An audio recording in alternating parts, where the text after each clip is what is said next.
Assalamualaikum warahmatullahi wabarakatuh. Alhamdulillah, pada kesempatan ini saya akan mempresentasikan tentang peranan Belanda dalam sejarah Indonesia mulai dari masa kolonial hingga hubungan Indonesia-Belanda pada masa modern. Hubungan antara kedua negara ini berlangsung lebih dari 3 abad, dimulai sejak kedatangan VOC pada awal abad ke-17, periode pemerintahan Hindia Belanda pada perjuangan kemerdekaan hingga terbentuknya hubungan politik dan kerjasama yang berlangsung hingga saat ini. Berbagai peristiwa tersebut memberi pengaruh besar terhadap politik, ekonomi, sosial, hingga sistem hukum Indonesia. Yang pertama, kedatangan VOC pada tahun 1602 sampai 1799. VOC atau Frederick Owens Company dibentuk oleh Belanda untuk menguasai perdagangan rempah-rempah di Asia. VOC memiliki hak istimewa seperti mencetak uang, membuat perjanjian dengan kerajaan lokal, membangun benteng hingga berperang. Dengan kekuasaan besar tersebut, VOC dapat memonopoli perdagangan di Nusantara. Dampak VOC bagi Indonesia. Selama berkuasa, VOC menerapkan monopoli harga, memaksa rakyat membayar pajak serta melaksanakan kerja paksa di beberapa wilayah.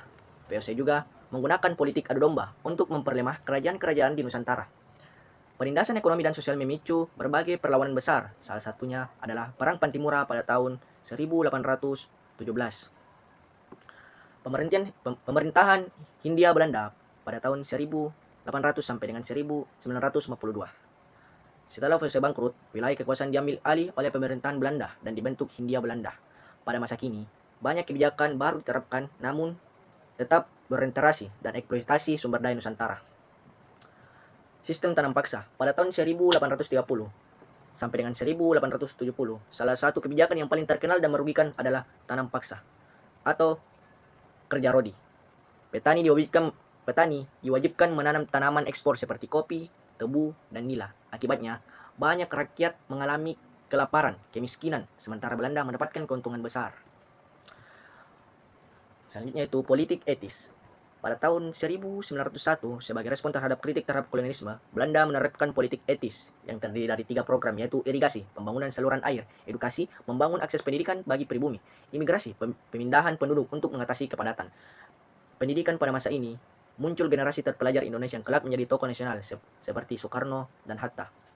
Pergerakan nasional. Akses pendidikan melahirkan organisasi modern seperti Budi Utomo, Sarekat Islam, Insix Parji, Muhammadiyah, NU, dan PNI. Organisasi-organisasi ini meningkatkan kesadaran kebangsaan dan memperkuat perjuangan menuju kemerdekaan. Masa perjuangan kemerdekaan.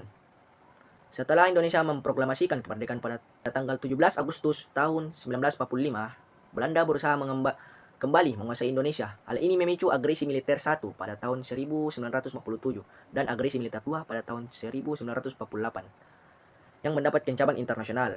Tekanan internasional dan KMB. PBB turun tangan dengan membentuk KTN dan kemudian UNCI. Tekanan dunia internasional memaksa Belanda melakukan perundingan hingga akhirnya pada konferensi Meja Bundar atau KMB tahun 1949, Belanda mengakui kedaulatan Indonesia. Hubungan pasca kemerdekaan, konflik Irian Barat. Namun, Belanda masih mempertahankan Papua. Konflik ini berlangsung hingga perjanjian New York pada tahun 1962. Setelah itu, Papua diserahkan kepada Indonesia melalui UNTA. Era normalisasi. Sejak akhir 1960-an, hubungan Indonesia dan Belanda mulai membaik. Dan berbagai kerjasama baru dibangun dalam bidang ekonomi, pendidikan, dan kebudayaan. Indonesia. Hubungan Indonesia dengan Belanda di era modern. Saat ini, Belanda menjadi salah satu investor terbesar di Indonesia. Kerjasama dilakukan dalam bidang perdagangan, pertanian, maritim, dan pengelolaan air, pendidikan, dan budaya. Belanda menyediakan berbagai beasiswa seperti Student dan Oranje Kolon Program. Selain itu, kedua negara bekerja sama dalam pengelolaan arsip sejarah dan museum Belanda. Juga beberapa kali menyampaikan permintaan maaf atas kekerasan kolonialisme yang terjadi di masa lalu. Pengaruh Belanda yang masih terlihat. Warisan Belanda masih dapat dilihat hingga kini. Yang pertama yaitu sistem hukum seperti KUHP dan KU Perdata.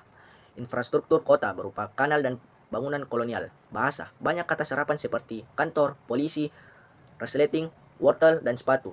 Administrasi dan birokrasi, banyak struktur yang merupakan warisan sistem kolonial. Baik, itulah presentasi dari saya. Sebagai kesimpulan, Dapat simpulkan bahwa Belanda memiliki peran yang sangat besar dalam membantu sejarah Indonesia dari masa kolonialisme yang penuh eksploitasi hingga fase perjuangan kemerdekaan dan akhirnya hubungan modern yang kini lebih bersifat kemitraan dan kerjasama setara. Sejarah yang panjang ini memberikan pelajaran penting bagi Indonesia untuk terus membangun masa depan yang lebih baik. Sekian dari saya, wabillahi taufiq wal hidayah. Wassalamualaikum warahmatullahi wabarakatuh.